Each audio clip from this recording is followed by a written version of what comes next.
다음 주일 교회 설립 기념주일과 총동원 전도주일을 앞두고 오늘 또 전도에 대한 말씀을 듣도록 하겠습니다. 사랑하는 여러분, 사람들은 누구나 기쁜 소식을 들으면, 또 기쁜 일이 있으면 그 소식을 다른 사람에게 전달하려고 합니다. 예를 들어서 재수, 삼수를 하던 아이가 하나님의 은혜로 원하는 대학에 합격을 하면 여러분, 그 소식을 누구에겐가 알리고 싶지 않겠습니까? 사랑하는 자녀가 혼인을 치른 지 10년이 넘어가는데도 자식이 없다가 사랑하는 자식이 세상에 태어나면 그 부모와 그리고 양가의 할머니, 할아버지는 그 기쁜 소식을 다른 이웃들에게, 친구들에게 전하고 싶지 않겠습니까? 원하던 직장에 취직을 하고 자기가 바라던 배우자를 만나 혼례 치를 날짜를 정하고 난 이후에 그 기쁜 소식을 누구에겐가 전하고 싶은 것은 사람의 마음이라고 생각을 합니다. 그런데 오늘 열왕기하 6장 하반부인 24절부터 마지막 절까지, 그리고 7장의 말씀을 쭉 연결해 보면 이런 얘기가 나옵니다. 한 도시에 굶주림을 끝낼 놀라운 소식이 전해졌는데도 불구하고 한때 그 소식을 전하지 않고 망설이던 사람들이 있었습니다. 구체적으로 말씀을 드리면 이런 이야기입니다. 아람, 곧 시리아의 군대가 이스라엘의 사마리아 성을 에워쌌습니다. 큰 기근이 성 안에 찾아오게 된 것이지요. 너무 오랜 동안 포위를 당하여 출입이 봉쇄되자 성 안의 사람들은 굶주림에 시달리게 되었습니다.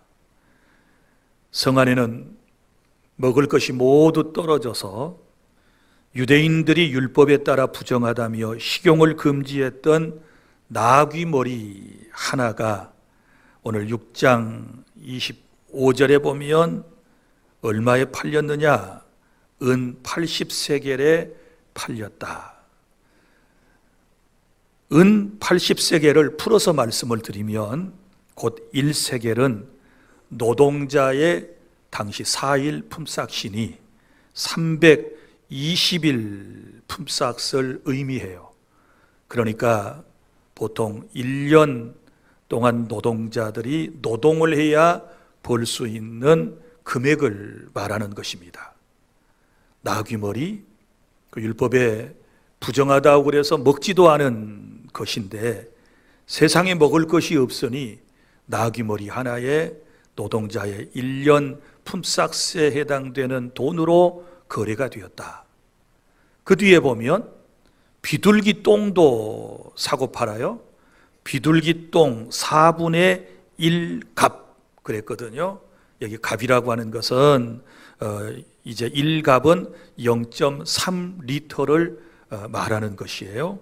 그런데 이 비둘기 똥 4분의 1갑이요. 그것도 4분의 1갑이 5세겔에 거래가 되었다.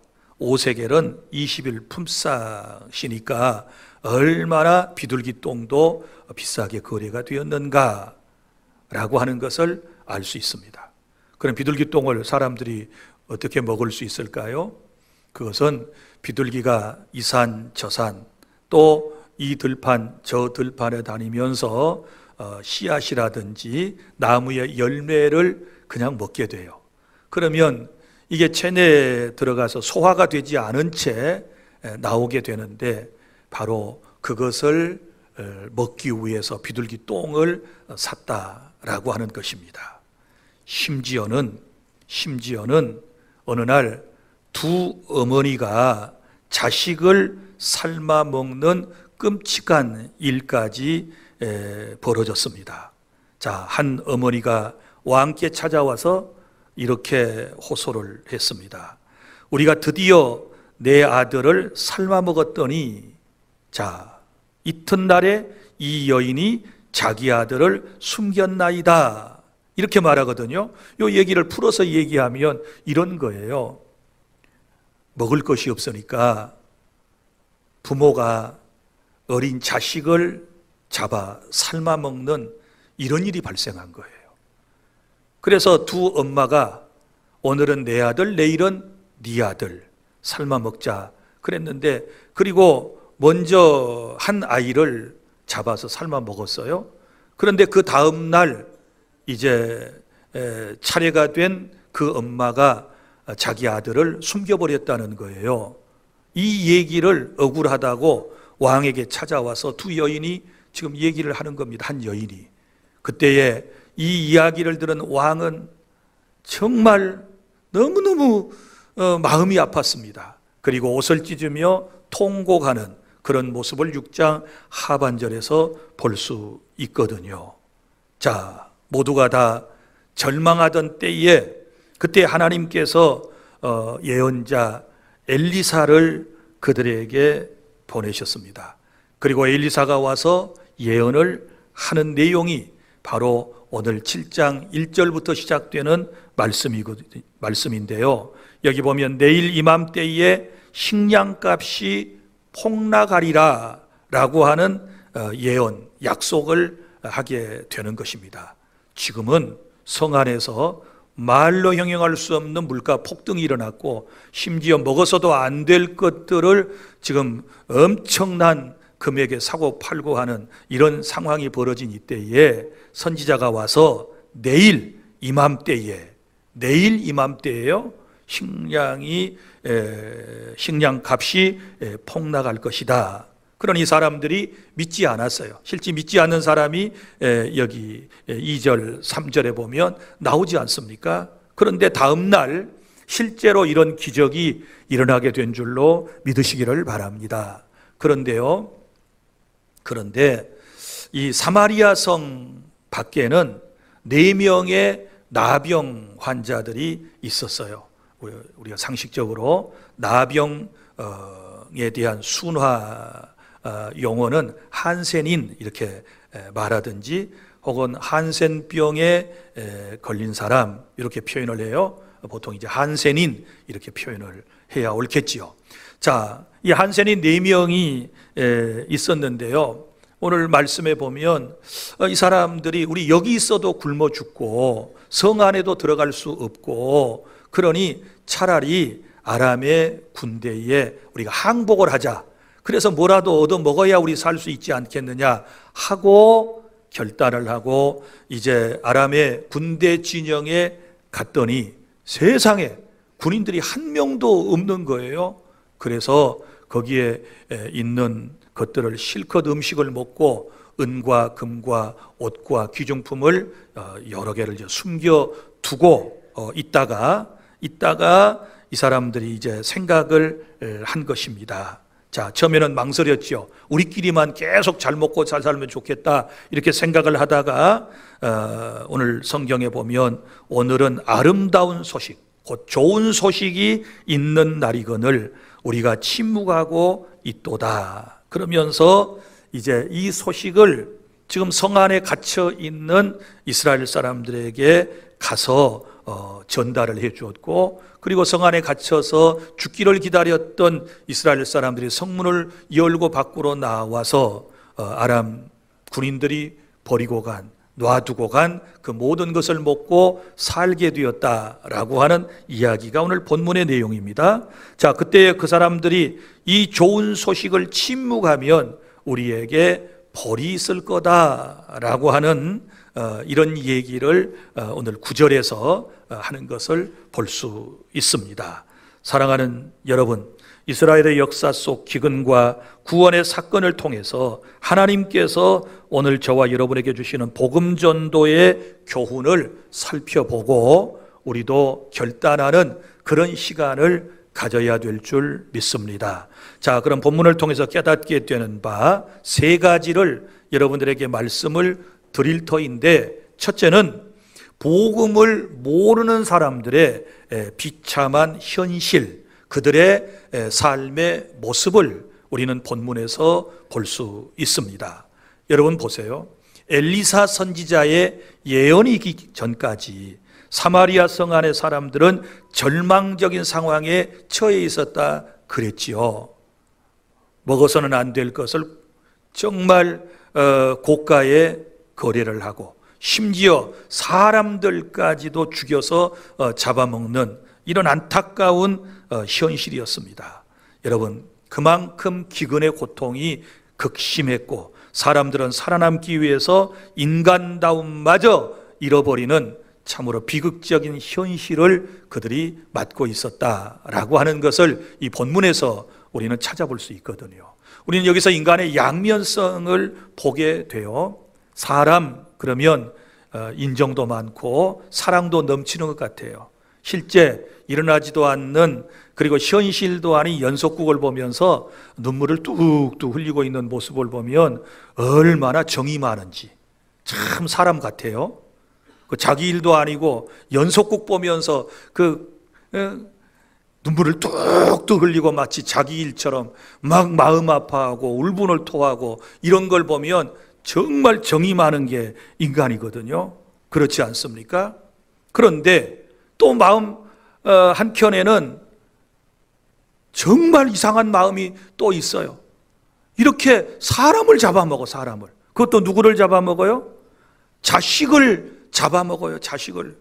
자기 배고픔을 해결하기 위해서 사랑하는 자식을 오늘은 네 아들, 내일은 내 아들, 뭐 이렇게 서로 정해가지고 삶아먹는 이런 참 잔인한 인간의 모습을 볼 수 있게 돼요. 그래서 이걸 인간의 양면성이라고 그러는데요. 이 인간의 양면성은 그 유명한 단편 소설 가운데 지킬 박사와 하이드라고 하는 그 소설에 나오는 것처럼 한 사람이 낮에는 천사처럼 활동을 하고 밤에는 악마가 되어가지고 사람들을 막 죽이고 다니는 이런 모습, 이게 바로 인간 본래의 모습입니다. 우리 마음속에는 이 두 가지 마음이 공존해 있어요. 다행히도 저와 여러분은 하나님의 은혜로 구원받아 하나님의 자녀가 되어서 이제는 성령의 음성을 듣고 하나님의 말씀대로 선하게 살아가려고 발버둥을 치지만, 우리에게 은혜가 떠나가면 우리도 또한 그런 정말 악독한 인간으로 변화될 수 있다는 사실을 기억하고 어찌하든지 하나님의 은혜 속에서 강건하여지고 말씀 꼭 붙잡고 승리하는 저와 여러분이 될 수 있기를 바랍니다. 자, 그러니까 성 안에 살아가는 사람들 지금 엄청난 고통을 겪고 있었다. 왜요? 지금 복음을 모르잖아요. 무엇이 복음이었나요? 이 복음은 그들을 포위하고 있었던 아람의 군인들이 전부 다 물러갔다는 소식이잖아요. 그 소식만 누군가가 전해주었고 그들이 알게 되었다면 굳게 닫았던 빗장을 헤치고 나와서 얼마든지 굶주린 배를, 허기진 배를 채울 수 있는데 이 소식을 모르기 때문에 지금 성 안의 사람들이 이런 고통을 받은 것 아닙니까? 이 복음을 모르는 사람들의 모습이에요. 또 성 밖에 있었던 4명의 한센인도 마찬가지예요. 자신들이 그 삶의 현장을 직접 목도하기 전까지는 그들도 그 사실을 몰랐기 때문에 그들도 역시 어려움 가운데 버려져 있었던 겁니다. 여러분, 나병, 한센병이라고 하는 것은요, 여러분이 잘 아시는 것처럼 피부가 썩어져 들어가는 무서운 병이에요. 그래서 구약의 율법에서조차도 레위기 13장 46절에 보면 그들은 부정한 사람으로 취급이 되어서 공동체에서부터 그들은 쫓겨나서 살아야 했던 것입니다. 이렇게 참으로 안타까운 사람들이었어요. 그들은 병고에 시달렸습니다. 누군들 여러분 병을 앓다가 비참하게 죽기를 원하는 사람이 어디 있겠습니까? 그리고 병 가운데서도요, 이 병은 어떤 병이에요? 손가락이 문드러지고 코가 문드러지고 모든 뼈들이 막 녹아져 들어가는 그런 질병을 의미하지 않습니까? 여러분, 그래서 율법에서조차도 이 사람들을 격리하도록 그렇게 명한 거예요. 그래서 여러분들이 이 한센인들의 실상을 이해를 하려면 그 영화 가운데 배너라고 하는 걸 보면 유다 배너라고 하는 주인공의 그 가족들이 이 나병에 감염이 되어 가지고 그 동굴에서 이렇게 살아가는 그런 모습을 볼 거예요. 엄마도 누이도. 그래서 이제 유다 베너가 그 골짜기로 내려가서 그들을 만나고 또 그 골짜기 밑에 사람이 내려가면 이제 부정한 사람과 섞이는 거니까 안 되기 때문에 음식을 이렇게 줄을 달아서 내려주는 그런 모습도 여러분들이 보셨을 거예요. 실제 율법에 보면 여러분 이렇게 정하고 있어요. 이 나병의 감염이 딱 돼서 이제 한센이라고 하는 판정이 딱 나면 그때부터 이제 동네에서 나와야 돼요. 가정에서 나와야 돼요. 아무리 사랑하는 가족들이라도 헤어져야 돼요. 아무리 가까운 이웃 친척이라도 헤어져야 돼요. 그리고 외딴 곳에 동굴 같은 데서 이렇게 살아야 되는데 가끔 어쩌다가 사람이 사는 이런 마을로 오게 되면 율법에서는 윗입술을 다 천으로 이렇게 가리고요. 항상 건강한 사람과 몇 미터씩 떨어져 다녀야 돼요. 그런데 상대방이 내가 한센이라는 걸 모르면 자기가 말해줘야 돼요. 나는 부정합니다. 내 곁에 오지 마세요 하고 알려줘야 할 의무가 있는 거예요. 그러다가 이제 한센인들을 적대시하는 사람들은요, 돌로 막 때리면서 사람을 쫓아내고 심지어 죽이기까지 하는 이런 모습들을 우리가 볼 수 있거든요. 이게 율법이 그렇게 말하고 있는 거예요. 그런데 여러분 보세요. 이 사람들은 병고로 그리고 또 굶주림으로 그리고 사회로부터 소외된 상황에서 죽기만을 기다리는 절대 소망이 없는 그런 인생들의 모습을 우리에게 보여주고 있는 것입니다. 여러분 보세요. 복음을 모르는 사람들, 성 안에 사는 사람이나 성 밖에 살았던 이 한센이나 결코 다를 바가 없었다라고 하는 것을 우리가 본문을 통해서 알게 되는데, 오늘날은 어떨까요? 오늘날도 마찬가지입니다. 하나님의 복음을 알지 못하는 사람들의 삶 역시 이들과 다르지 않다라는 것을 우리는 잘 알고 있습니다. 겉으로 볼 때는 풍요롭게 보이고, 겉으로 볼 때는 아름답게 꾸미고 살고, 겉으로 볼 때는 넉넉한 집안에서 좋은 환경 가운데서 이것도 저것도 누리며 그렇게 살아가는 것처럼 보이지만, 복음이 없는 현대인들, 영적으로 굶주리고 방황하며 삶의 목표를 알지 못한 채 절망 가운데 살아가고 있다는 사실을 여러분은 경험하셨을 거고, 지금도 수많은 사람들이 그렇게 살아가고 있는 줄로 믿습니다. 그래서 사람들은 인생의 이런 공허함을 해소하기 위해서 일시적으로 세상의 쾌락을 추구하고 그것을 이제 선택하여 그런 쾌락에 빠져보기도 하지만, 결국은 마음의 공허를 이기지 못한 채 방황하다가 잘못된 길에 빠져서 여러분 어려운 지경에 처하는 우리 이웃들이 많이 있는 것입니다. 사랑하는 여러분, 복음을 모르는 영혼들, 마치 기근에 갇힌 사마리아 성 사람들처럼 굶주림과 절망 가운데서 죄악의 악순환에 놓여 있는 비극적인 삶을 살아가고 있다라고 하는 것을 여러분이 눈으로, 영적인 눈으로 여러분의 주위의 사람들을 한번 살펴보시기를 바랍니다. 여러분, 이 사람들이 바로 우리가 전도해야 할 대상자들인 줄로 믿습니다. 자, 둘째, 그런데 이러한 절망의 삶을 살아가는 인생들에게 하나님의 기적적인 구원의 소식이 전해졌다라고 하는 것입니다. 절망의 한복판에서 하나님은 놀라운 방법으로 구원을 베풀어 주셨습니다. 자, 하나님이 먼저 누구를 보내셨나요? 엘리사 선지자를 보내셨습니다. 그리고 앞으로 되어질 희망적인 메시지를 전해 주었습니다. 1절에 보면 내일 이맘때에 사마리아 성문에서 고운 밀가루 한 스아를 한 세겔에, 보리 두 수아를 한 세겔에 매매하게 될 것이다 라고 예언을 하는 장면이 나옵니다. 모두가 믿기 어려워했지만 하나님께서는 그 예언대로 이루실 계획을 가지고 계셨습니다. 무슨 얘기인가 하면, 여러분, 지금은 물가가 성 안에 폭등해가지고 아까 제가 엄청난 비극적인 상황을 말씀을 드렸잖아요. 그런데 내일이면 반전이 일어나요.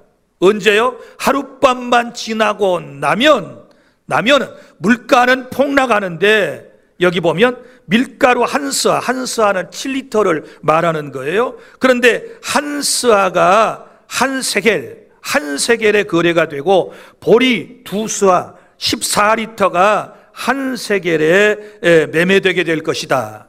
이렇게 지금 예언을 하는 모습을 볼 수 있지 않습니까? 사랑하는 여러분, 현실과 견주어 볼 때 믿기 어려운 예언이었지만 하나님께서는 선지자를 통하여 주신 그 예언의 말씀을 이루실 계획을 가지고 계셨고, 선지자는 그 말씀을 받은 그대로, 때로는 두려움이 있었지만 그는 전하게 된 줄로 믿으시기를 바랍니다. 벌어지지 않는 일을 확신을 가지고 전한다라고 하는 것은 굉장히 설교자에게 있어서 힘들고 어려운 일입니다. 때로는 목숨을 담보로 하는 일이 되기도 하는 거예요. 여기 실제 믿지 못하고 막 현장까지 방문한 사람도 나오잖아요. 이 사람은 이제 예언한 대로 이 놀라운 혜택을 누리지 못하고 죽는 안타까운 모습이 후반부에도 기록되어 있는 것을 볼 수 있지 않습니까? 자, 보십시오. 그러면 이 선지자의 예언을 이루기 위해서 하나님께서 하신 일들을 보십시오. 어떤 일이 생겼습니까? 밤중에 하나님이 역사하시는데, 지금 사마리아 성을 누가 포위하고 있어요? 아람의 군대, 아람은 시리아라고 또 표현할 수 있어요. 이 시리아 아람 군대들이 포위하고 있잖아요. 그런데 갑자기 어떤 일이 생겼습니까? 여기 6장, 사무엘하 6장에 보면 이런 일이 생기는 거예요. 자, 아람의 군대 소리.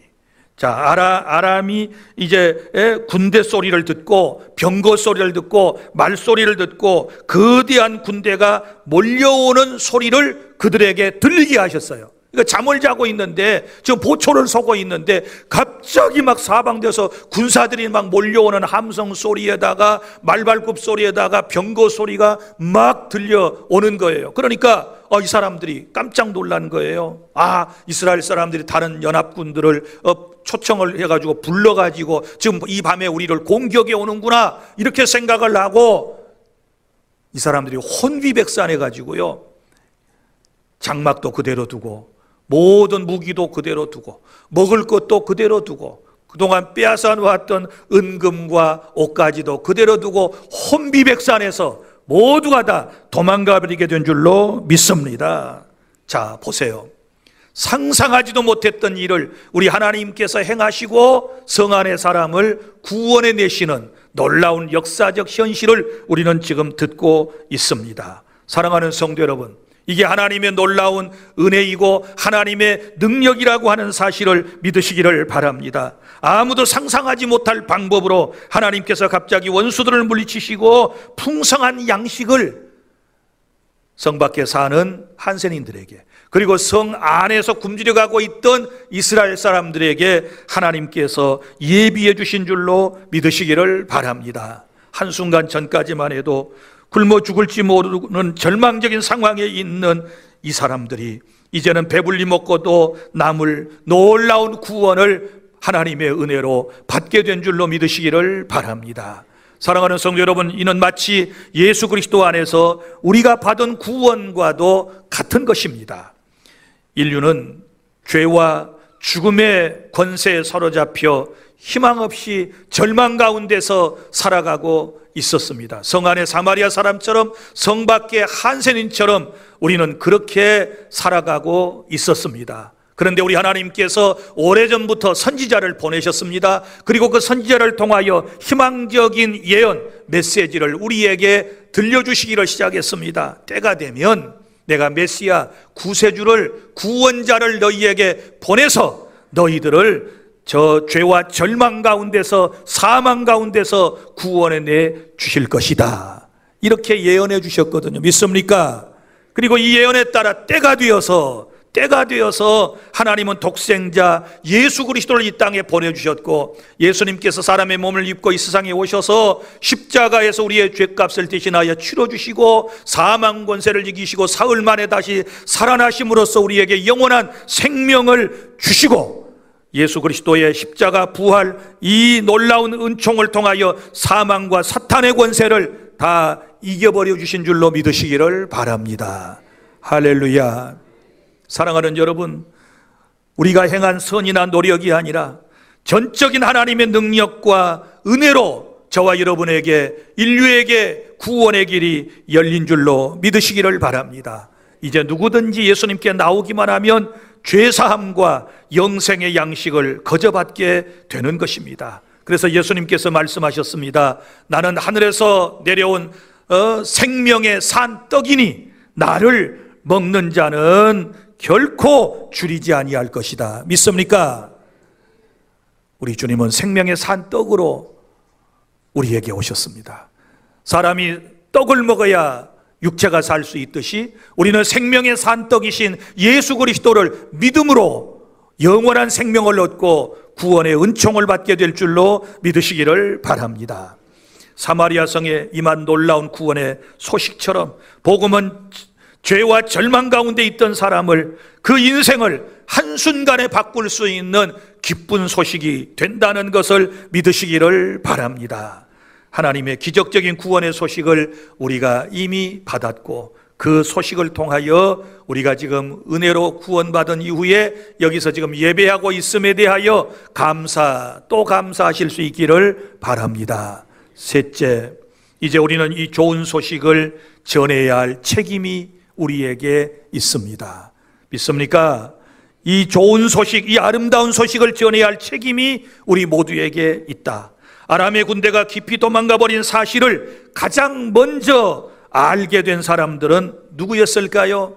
다름 아닌 성문 밖에 한센인 네 분이었습니다. 그들은 갑자기 찾아온 풍요 앞에서 먹을 것과 재물을 한참 자기들끼리만 즐겼던 모습을 볼 수 있습니다. 그러나 곧 양심의 가책을 느끼고 그들은 서로 이렇게 말했습니다.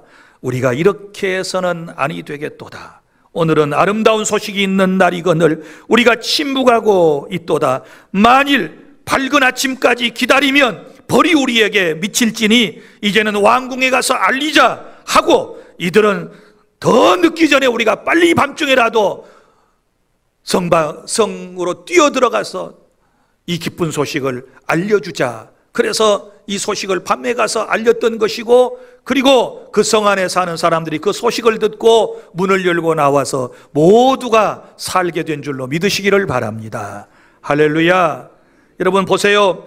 만약에 이들이 자기들만 살겠다고 소식을 전하지 않았다면, 아람의 군인들이 다 흩어져 버리고 지금 성 밖에는 아무도 없다는 이 사실을 알리지 않았다면, 성 안에 수많은 사람들은 하나님의 구원의 놀라운 은총이 있음에도 불구하고 계속 굶주림에 시달리다가 그들은 죽어갔을 것입니다. 다행히도 감사하게도 그들이 제때에 좋은 소식을 전한 덕분에 온 성이, 그의 가족들이, 그의 민족이 살아나게 된 줄로 믿습니다. 오늘 이 사건은 저와 여러분에게 복음 전파의 책임이 얼마나 중요한지를 깨닫게 해주시는 말씀인 줄로 믿습니다. 우리도 한때는 영적으로 생각해 보면 나병 환자와 같이 죄로 병들고 소망이 없었던 사람들이었지만, 하나님의 은혜로 복음의 잔치를 이미 맛본 사람이 되었다는 사실을 생각하면 너무 감사한 거예요. 이제는 우리가 누리는 이 구원의 기쁨을 우리끼리만 누리고 있는 사람이 된다면 우리 하나님께서 절대로 기뻐하시지 아니할 줄로 믿습니다. 하나님께서 이 성 밖에 있었던 사마리아 사람들을 복된 소식을 전하는 도구로 삼으신 것처럼 오늘 저와 여러분을 그러한 도구로 사용하기를 원하시는 줄로 믿습니다. 그래서 성경은 이렇게 말씀을 하거든요. 미련한 자를 택하셔서 지혜 있는 자를 부끄럽게 하신다. 아멘. 미련한 저와 여러분을 구원하셔서 지혜로운 사람들에게 이 기쁜 소식을 전하게 하신다 라고 하는 것입니다. 오늘 말씀 그대로예요. 하나님께서 세상에서 버림받은 이 한센인들을 통해서 구원의 기쁜 소식을 전하게 하듯이 하나님께서 세상에 미련한 사람, 못난 사람을 먼저 복음으로 구원해 주신 다음에 우리를 도구로 쓰기를 원하신다. 믿습니까? 저와 여러분은 너무나도 평범하고 연약한 존재들입니다. 하나님은 우리를 사용하기를 원하십니다. 그래서 사도 바울도 이런 고백을 했습니다. 만일 내가 복음을 전하지 아니하면 내게 화가 있을 것이로다. 내가 복음을 전하지 아니하면 화가 있을 것이로다. 오늘 여기 나오는 4명의 한센인과 똑같은 고백이에요. 만일 이 기쁜 소식을 내일 아침까지 기다리고 전하지 아니하면 우리에게 벌이 있을 것이다. 여러분, 이거 복음에 대한 시급성인 줄로 믿으시기를 바랍니다. 이제 우리의 마음은 급해져야 하는 것입니다. 내가 복음을 전하는 일을 중단하게 되면 하나님 앞에서 책망과 징계를 받을 수도 있다는 경각심을 다시 한번 가질 수 있기를 바랍니다. 무엇보다도 우리의 가족과 이웃 가운데 여전히 영적 굶주림에 허덕이면서 죽어가는 영혼들이 많다는 사실을 기억해야만 할 것입니다. 우리 교회가 이 땅에 존재하는 가장 중요한 이유는 바로 그러한 그들에게 복음으로 생명의 떡을 나누어 주는 일인 줄로 믿습니다. 이 일을 위하여 하나님께서 42년 전에 목포주안교회를 세워주셨고 우리 교회를 세우신 이후에 수많은 영혼을 구원해 내셨고 오늘 여기 예배하는 여러분들도 그 일부분 한 일원 공동체가 되었다는 사실에 감사하실 수 있기를 바랍니다. 다시 말합니다. 복음은 급히 전해야 합니다. 자, 이 사람들의 생각 같은 거 보세요. 내일 아침까지 가면 우리가 벌이 있다. 그럼 뭐예요? 지금 당장의 복음을 전해야 되겠다라고 하는 이 전도자의 책임감을 마음속에 지금 깨닫고 있는 것입니다. 사랑하는 주 안의 성도 여러분, 이제 오늘 이 말씀을 듣고 난 이후에 저와 여러분에게는 결단과 실천이 이제는 필요한 줄로 믿으시기를 바랍니다. 먼저 여러분들이 전도할 대상자를 정하셨으면 이번 한 주간 특세를 통하여 그들을 위하여 간절한 마음으로 기도하시기를 바랍니다. 그들의 이름을 불러가며 하나님 앞에 간절한 마음으로 기도해 주시기를 바랍니다. 그리고 하나님의 은혜 가운데서 용기를 내십시오. 그리고 용기 있게 복음을 들고 나가서 이 기쁜 소식을 죽어가는 사람들에게 전해 주시기를 바랍니다.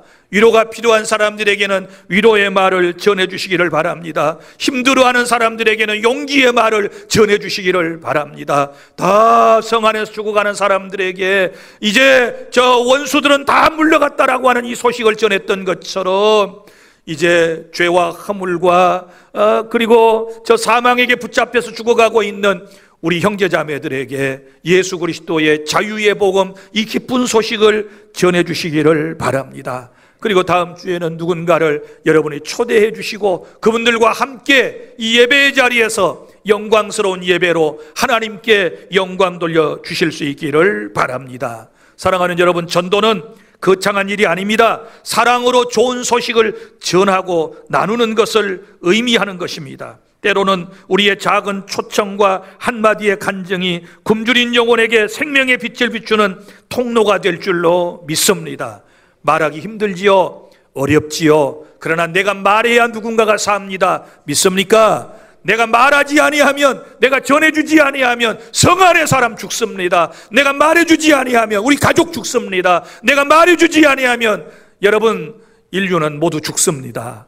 우리가 속히 전해야 할 복음이 바로 예수 그리스도의 복음인 줄로 믿으시기를 바랍니다.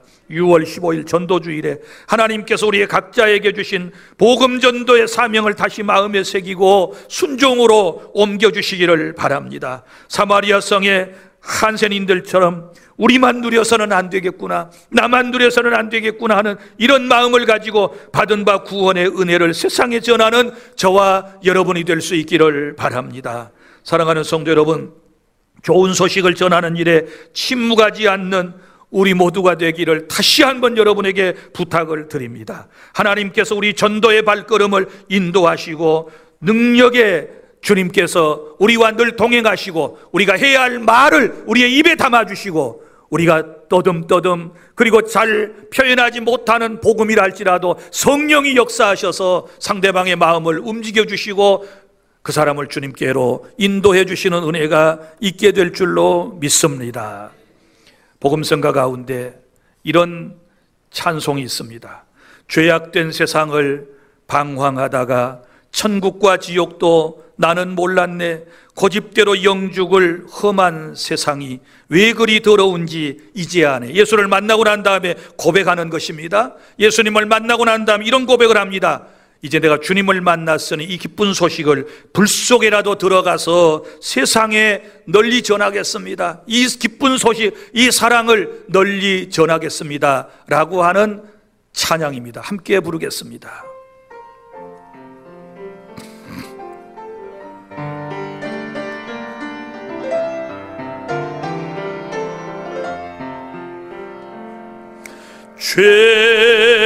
죄악된 세상을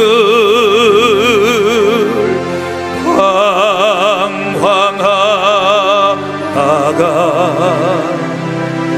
천국과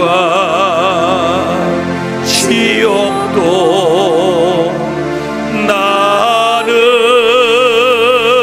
몰랐네. 고집대